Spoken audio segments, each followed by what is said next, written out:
Evangelho segundo João, do verso 1.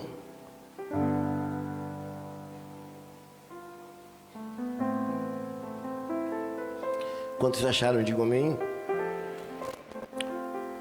Diz assim a palavra do Senhor. E havia entre os fariseus um homem chamado Nicodemos, príncipe dos judeus.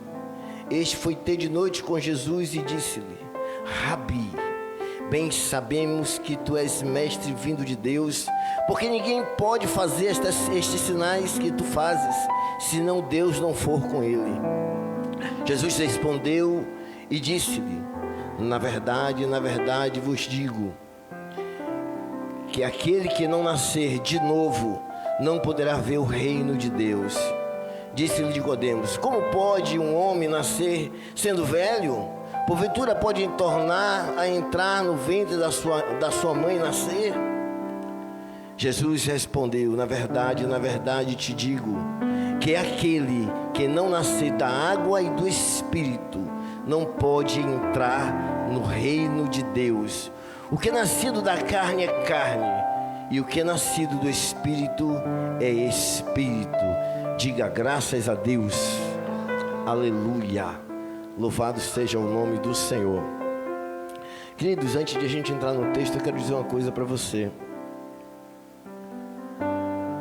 O maior interesse que Deus tem com a terra, dentre tantas coisas que Deus criou, e o próprio Deus disse que tudo que Ele fez era bom, mas o maior interesse que Deus tem com a terra é tirar o ser humano daqui e levar para o céu. Deus faz qualquer negócio para levar você para o céu. Qualquer negócio, irmão Jorge. Qualquer negócio. Deus quer levar você para o céu se for preciso. Sem a perna. Se for preciso. Seus olhos careca, que nem eu. Ele quer te levar para o céu. E muitas pessoas estão dando trabalho para Jesus levar você para o céu, que poderia facilitar as coisas. Tem muita gente dando trabalho para entrar no céu. E essa noite eu não vou ficar com isso só para mim. Eu sofri muito com essa palavra que eu vou trazer para você hoje, e vou dividir isso com você.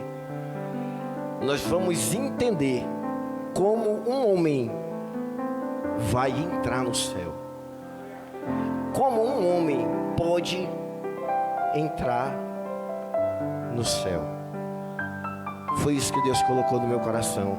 Talvez essa palavra você não vai bater muitas palmas. Talvez essa palavra vai ser difícil abrir a boca para dar glória a Deus. Mas eu tenho certeza que você vai sair daqui pensativo, pelo menos pensativo com a sua vida, com o que você faz, porque é o que está acontecendo comigo. Deus, com essa palavra, me deixou pensativo e preocupado com o que eu faço, as minhas atitudes. Amém, queridos? Nós sabemos que, vamos para o texto, sabemos que em outubro de 2021 se comemora 504 anos da Reforma Protestante. Se a gente pegar a Bíblia de Malaquias, que é o último profeta da Bíblia, até Mateus, nós vamos ter um período de 400 anos. 400 anos que Deus não fala com Israel. 400 anos que Deus não levanta um profeta. Para a gente falar de uma reforma, teve que ter uma deforma. Para falar de uma deforma, teve que ter uma forma. Nesse período, quem governava era o Império Grego Macedônico, pelo imperador Alexandre o Grande. Com sua morte, o reino se dividiu, preste atenção. O reino se dividiu e o imperador César Augusto assume o trono. Isso foi 100 anos antes de Cristo vir à terra. Depois veio o imperador César. E com a vinda de César, Jesus vem agora restaurar o seu reino, implantar o seu reino. Jesus vem e nasce de mulher sem pecado, observa toda a lei, morre, com 3 dias ressuscita, com 40 dias, depois de 40 dias, ele é levado aos céus e é enviado para a terra o Espírito Santo, que aconteceu lá em Atos capítulo 2, o dia de Pentecoste. A Bíblia diz que estava reunidos 120 varões, mais os 11, e ali estava acontecendo um fenômeno sobrenatural. O Espírito Santo estava descendo sobre aquele lugar. A Bíblia diz que um vento impetuoso encheu toda a casa e eles foram cheios do Espírito Santo. A igreja do Senhor estava nascendo ali. A igreja de Cristo nasceu nesse dia, cresceu com graça. Em Atos capítulo 2, versículo 42, a Bíblia vai dizer que ela cresceu e que agora ela criou a sua forma no partir do pão, na comunhão dos irmãos, nas orações. Então a igreja de Cristo começou, uma célulazinha pequena que começou a se expandir em Jerusalém. E com a morte no capítulo 9, com a vinda de Paulo, com a conversão de Paulo, a igreja do Senhor agora pega a sua forma doutrinária. Ela agora cresce com graça. A doutrina da igreja que estava faltando, Deus dá sabedoria ao seu servo. Paulo, com suas 13 epístolas, ele começa agora a criar teologia, a formar a base. A coluna da igreja estava sendo formada. Aleluia. Você pode dar glória a ele, querido? Paulo não só formou, querido, a base da igreja, como ele também evangelizou. As suas 3 viagens, Paulo evangelizou toda a bacia do Mediterrâneo. Agora mais Jerusalém, Samaria, Judeia e os confins da terra. A igreja crescia. A igreja crescia assustadoramente. Levou 40 anos, a igreja só crescia. No capítulo 7, com a morte de Estevão, começou agora a perseguição. Então os cristãos começaram a ser mortos, eles começaram a matar os cristãos. A Bíblia diz que quanto mais eles matavam, mais a igreja crescia. Eles matavam 10, cresciam 100. Eles matavam 100, crescia 1000. E foi nesse período que Constantino teve uma visão de Jesus Cristo. Jesus dizia a Constantino que ele iria ganhar uma batalha, e ele parte para essa batalha e ganha a batalha. Aí Constantino agora faz o seguinte: agora ele declara, ele se converte ao cristianismo, e ele declara agora religião oficial do império, o cristianismo. Aí ele faz a união da religião com o Estado. Agora a igreja começou a entrar, aleluia, em ruína. A igreja começou agora, aleluia, a entrar em heresia, porque as coisas pagãs de Roma entraram na igreja. A adoração a ídolo, o paganismo. E os cristãos começaram a perder, querido, aquela base que foi criada por por João, por Pedro, aquela base doutrinária que foi criada por Paulo, eles começaram a perder isso com a constituição da Igreja Católica. A Igreja de Roma começou a crescer e os irmãos começaram a entrar num período de escuridão, porque não se tinha acesso à Bíblia, não se tinha acesso à palavra de Deus, e se obedecia agora ao critério de Roma. Era o que Roma decretava. A gente vai entrar agora, aleluia, no século XII. É o século da escuridão. Eles começaram a perceber que alguns cristãos, eles não aceitavam aquela opressão da igreja romana. E o que eles fizeram? Eles pegaram os cristãos, disseram que eles eram hereges, amarravam a corda no pescoço e lançavam no mar. Então todos aqueles que não aceitavam a doutrina da igreja romana era lançado no mar. Normalmente aqueles cristãos, aqueles que ficaram, aqueles que tinham base. E o ápice da perdição, aleluia, está no século XVI, quando o Papa João X, ele declara agora, ele cria um documento chamado Indulgência Papal, que a pessoa, para adquirir o seu perdão, para adquirir a salvação, tinha que comprar esse documento. E aí o Papa tirava essa alma do inferno e levava para o céu. Eles criaram um outro lugar chamado purgatório. Entre o céu e o inferno, eles criaram um lugar chamado purgatório. O Papa João X criou esse documento, por quê? Porque ele queria construir a sua basílica de São Pedro, e ele não tinha recursos. Então todo ser humano, vivo e morto, comprava o documento para adquirir a sua salvação. Então a salvação era paga, você pagava para adquirir a salvação. E nesse momento, um padre, um monge alemão de uma cidade do interior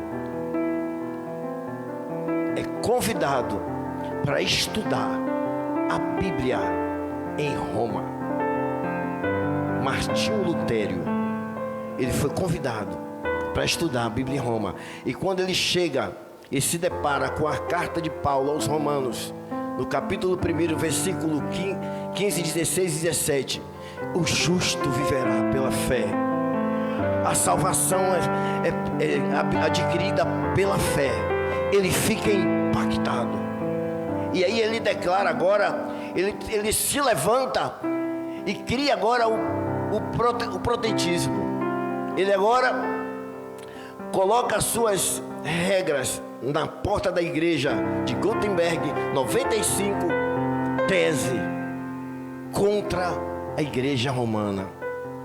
Então, se hoje eu e você temos acesso à Bíblia, nós agradecemos a esse ato que aconteceu na Europa no século XVI. O povo vivia na ignorância, e nós que somos considerados igreja protestante, nasceu disso aí. Você nasceu disso aí, nós nascemos disso aí. Deus tem um projeto e um plano de salvação para a humanidade. Agora, o que é a reforma? A reforma nada mais é do que a volta às Escrituras. Nós precisamos, querido, de reforma. A nossa igreja precisa de reforma. Eu não estou falando da nossa igreja manancial em si. A nossa igreja, eu estou falando aqui de um modo universal. A igreja do Senhor precisa de reforma. Veja os hinos que têm saído. Veja alguns pastores o que está pregando. Os testemunhos que estão dando. Alguns homens de Deus que começam bem, começam o ministério bem, e daqui a pouco é um fracasso, é uma decepção. A igreja de Cristo precisa de reforma, e essa reforma é exatamente isso que eu quero pregar. Agora eu começo a minha pregação. Eu contei tudo isso para vocês entenderem que nós precisamos de reforma. Existe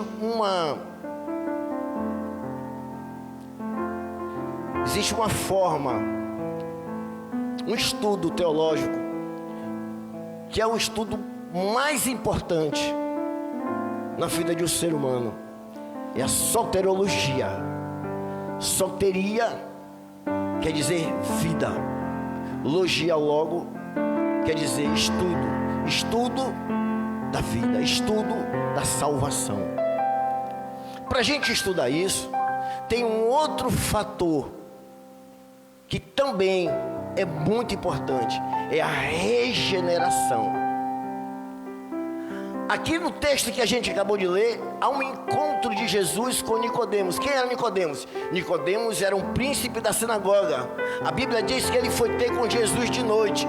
Nicodemos foi ter com Jesus de noite porque ele falava mal do evangelho de Cristo. Ele era contra o evangelho, ele ficou com vergonha e foi ter com Cristo à noite, para ninguém saber. Mas ele tinha uma curiosidade dentro dele. Ele queria saber quem é esse homem que as pessoas falam que tem esse poder. Quem é esse Jesus? Nicodemos tinha dentro dele isso. Então ele chega para Cristo e diz assim: mestre, como um homem pode entrar no céu? O que precisa para um homem entrar no céu? E Jesus diz o que é ele? Na verdade vos digo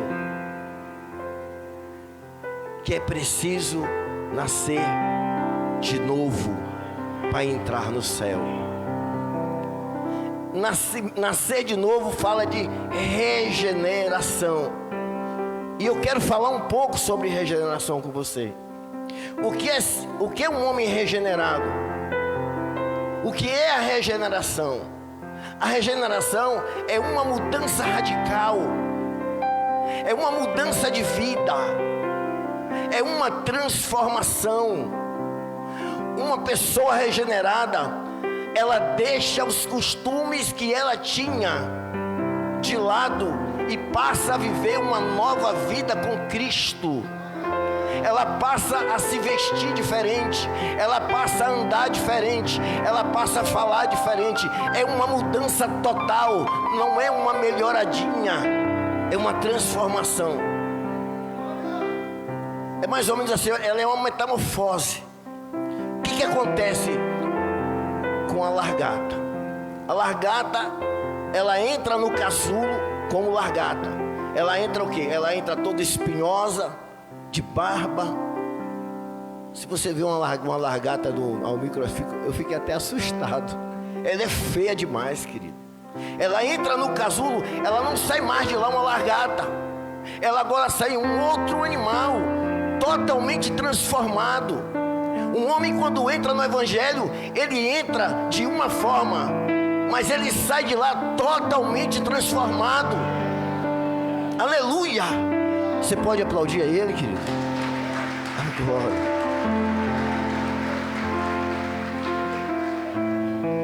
Quando uma pessoa é regenerada por Deus, ela deixa marcas.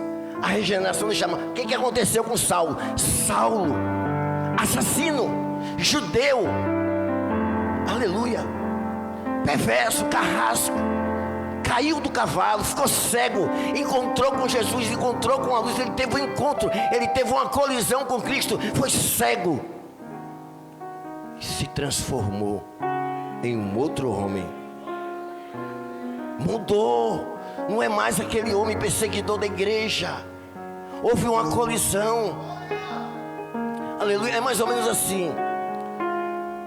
Eu vou usar uma Daniel hoje, mas pode ficar aí, querido. Daniel chega aqui atrasado. O pastor está aqui da igreja, está aqui.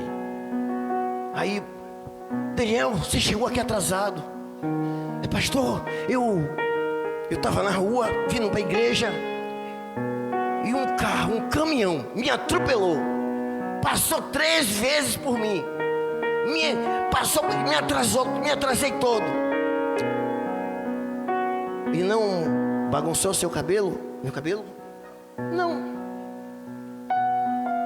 Não mexeu na sua gravata? Você vê que ele nem usa, né? Não. Daniel, você está mentindo. Como é que um caminhão passou por cima de você 3 vezes e não mexeu no seu cabelo, não desarmou a gravata, e você está do mesmo jeito? É assim que funciona. Como eu posso ser regenerado e não há marca em mim? Não há transformação. Eu continuo com os mesmos erros, os mesmos pecados. Não posso dizer que sou regenerado, porque não houve transformação, não há marca em mim. Um crente, ele tem que deixar a marca, tem que deixar a marca. Aleluia. A regeneração, quando ela entra na vida da pessoa, ela entra para transformar a vida de uma pessoa. Aleluia. Agora, como é que eu sei que eu fui transformado? Como eu sei que eu fui transformado? A transformação de uma pessoa, ela acontece em três áreas. Em 3 áreas. Primeiro, o seu relacionamento com Deus. Segundo, o seu relacionamento com o pecado. Terceiro, o seu relacionamento com o mundo. Primeiro, a pessoa que ainda não aceitou, ainda não foi regenerada, como é que ela lidar? Aleluia. Como é que é o relacionamento dela com Deus?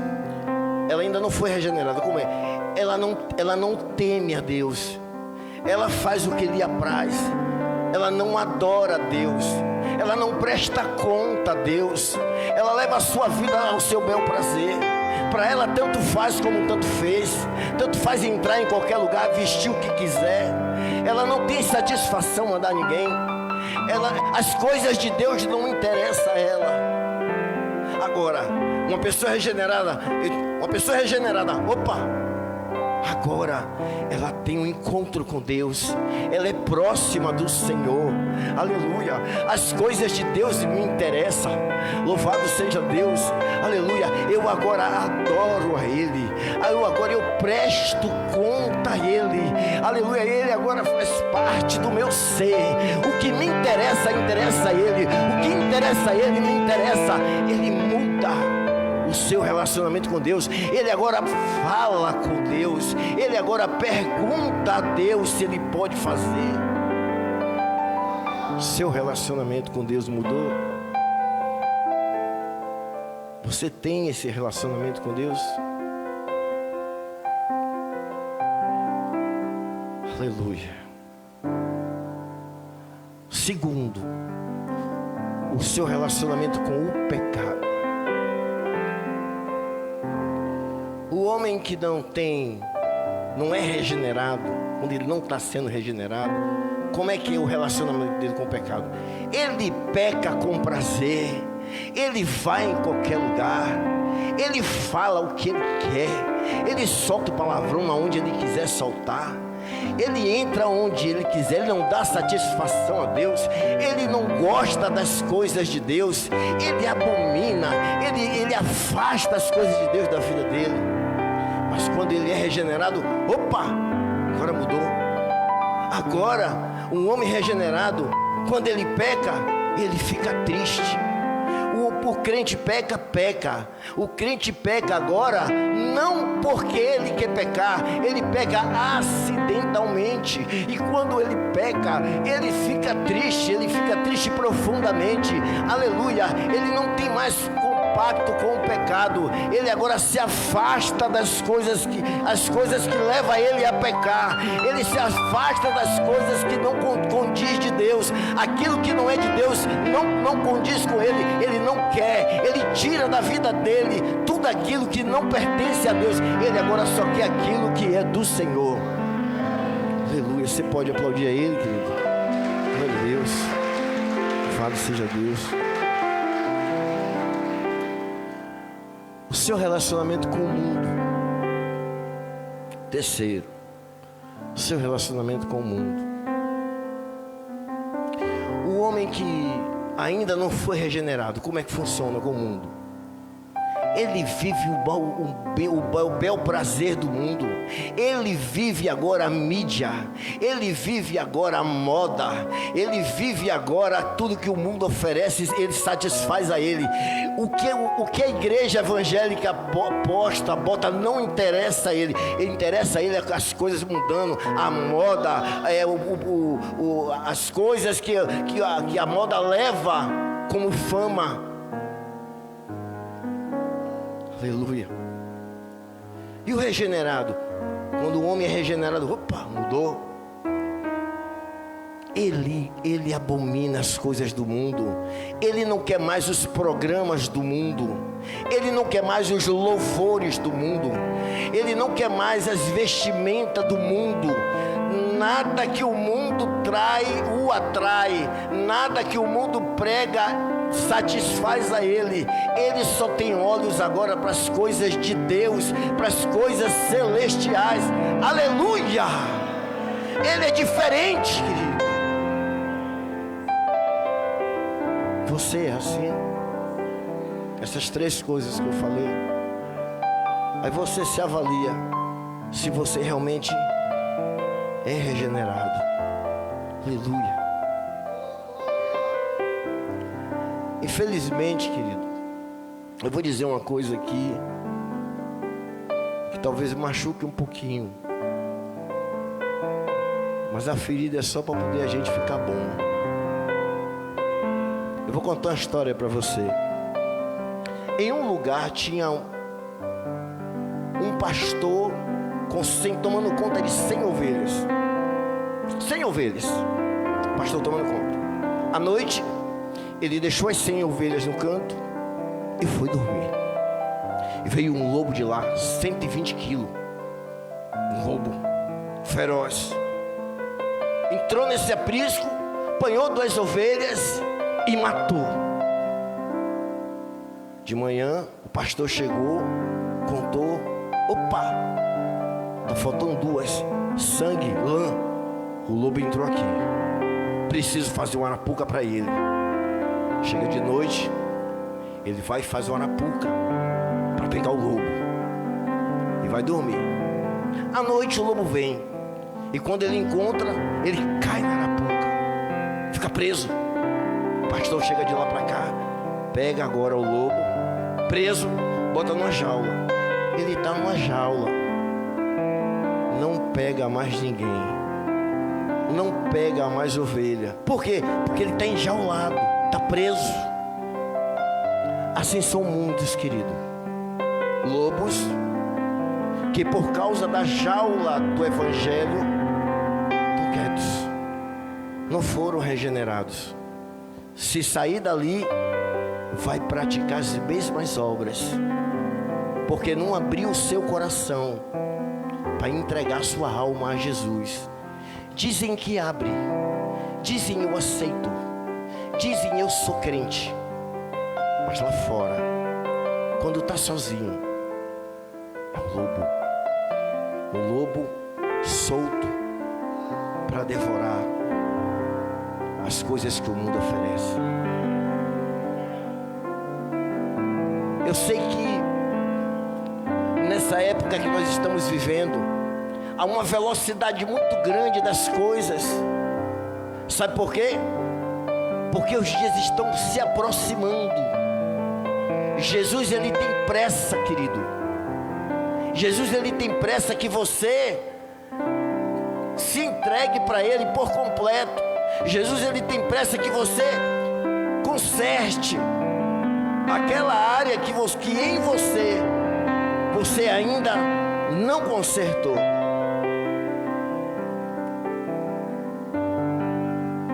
Nós vivemos para Cristo.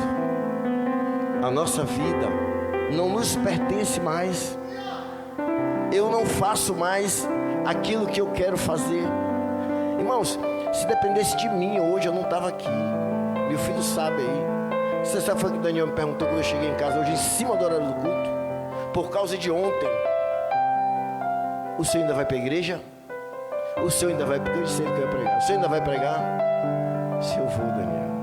O senhor pegou para ler? Eu disse, eu não. Você vai dizer o quê? Eu não sei, Daniel. Eu não sei. Mas Deus sabe de todas as coisas. Se Ele me trouxe aqui, talvez a palavra seja curta, mas você vai sair daqui com esse pensamento de que para entrar no céu, para você entrar no céu, Jesus disse assim, ó, só entra no céu se você nascer de novo. De novo. O nascimento de Cristo, o nascimento das ovelhas de Jesus, o nosso nascimento, essa regeneração que nós passamos, esse processo de regeneração, esse poder não vem da terra, vem do alto. Nós não temos força suficiente para poder nós nos regenerarmos. Quem faz essa obra é o Espírito Santo de Deus, é um poder do céu. Por isso que diz assim, ó, tem que vir do alto. Jesus disse, ó, essa obra ela vem do alto. Deixa eu dizer uma coisa para você. Quando Adão estava no jardim do Éden, quando Adão pecou, desobedeceu, e Deus tirou ele do jardim do Éden, ali foi a queda do homem. O homem se tornou um ser ruim de coração, um ser depravado. O coração do homem se tornou um sepulcro aberto. E pior, a morte, o pecado matou o homem. Além do pecado matar o homem, ele afastou o homem de Deus. E Deus quer levar seus filhos para o céu, quer nos levar para o céu. Só que Deus não pode levar cadáver. Se você for olhar aí fora, nós vamos ver aí um monte de pessoas vivas, mas mortas espiritualmente. Então Deus tem que fazer essa obra de regeneração. Regenerar quer dizer trazer a vida. O poder que Deus tem é muito maior do que o problema que você tem. O poder que Deus tem é muito maior do que as adversidades que você tem. Aleluia. Se eu pegar uma nave espacial, você pega uma nave espacial, da ponta de um universo até a outra, o universo você sabe que não é infinito. Infinitude é uma virtude só de Deus. A uma velocidade de 360 mil quilômetros por segundo, eu levaria 95 milhões de anos para chegar do outro lado. Veja quanto poder Deus tem. Só em você tem 60 milhões de células. Só em você, cada célula dessa tem uma fita de DNA de 1,75 m. Se juntar uma fita na outra, dá 102 bilhões de fitas de DNA dentro de você. Esse é o Deus que eu estou te apresentando. Você sabe quantos litros de água tem nos oceanos? Atlântico, Pacífico, Índico. Tá, vamos lá. Te dá uma ideia de 1 milhão, 2 milhões, 3 milhões, 4 milhões, 5 milhões, 6 milhões, 7 milhões, 8 milhões, 12 bilhões de litros de água. Deus fez isso do nada. Deus criou isso do nada. Do nada Ele fez as estrelas. A gente sabe que existe mais estrelas no céu do que a quantidade de grão de areia na terra. Deus fez do nada. Deus criou o cosmos do nada. Quanto poder Deus tem. Quanto poder. Agora,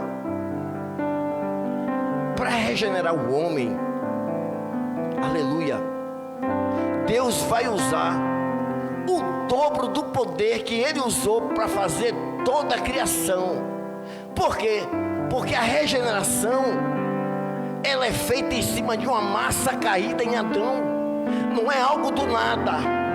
Para Deus do nada foi mais fácil. Mas pegar um burro velho que nem eu e transformar, para Deus deu trabalho. E está dando trabalho. Por isso que eu disse que nós estamos dando trabalho para Deus nos levar para o céu. Deus que eu sirvo, querido, Ele é poderoso. Aí alguém vai dizer assim, pastor, para mim. Uma vez eu pregando para uma pessoa e dizendo essas coisas e outras mais, o tempo é curto, senão eu ia falar mais coisas para vocês hoje. E aí a pessoa disse assim, então eu não vou, do jeito que você está me contando, então não vai entrar ninguém, então eu não vou entrar no céu. O que é impossível para você é possível para Deus. Aplauda Ele. Tudo é possível ao que crê. A Bíblia diz, se você crê que Cristo é o seu Salvador, você tem passagem garantida para o céu. Só fazer. Por isso que Jesus diz assim, ó, o meu fardo é leve e suave, né? Por que que o fardo de Cristo é leve? O fardo do mundo é pesado e muitos não estão aguentando carregar. Entram aqui se acabando de chorar porque não está aguentando com o fardo. Mas eu e você estamos aguentando com o fardo de Jesus, dando risada, sim ou não? Eu estou aguentando o fardo de Jesus aqui. Eu venho cantar aqui, irmão, sorrindo. Estou carregando o fardo que Ele me deu. Você entendeu isso? Mas o mundo lá fora não está aguentando carregar o fardo que Satanás está dando. Aí entra aqui chorando. Aí o que acontece? Aí, pastor, não quer tirar o fardo de Satanás das costas para pegar o de Jesus e sorrir. Aí vive uma vida sofrida, raquítica e vai reclamar da sorte. Deus, Ele é onipotente e através da sua onipotência Ele pode regenerar um homem. Mas para isso eu tenho que querer. Eu tenho que querer. Você tem que querer que Deus faça essa obra na sua vida. Você entendeu isso? Deus está pronto, disposto para transformar todos nós e levar para o céu. Que Deus abençoe você. Daqui eu encerro, meu príncipe.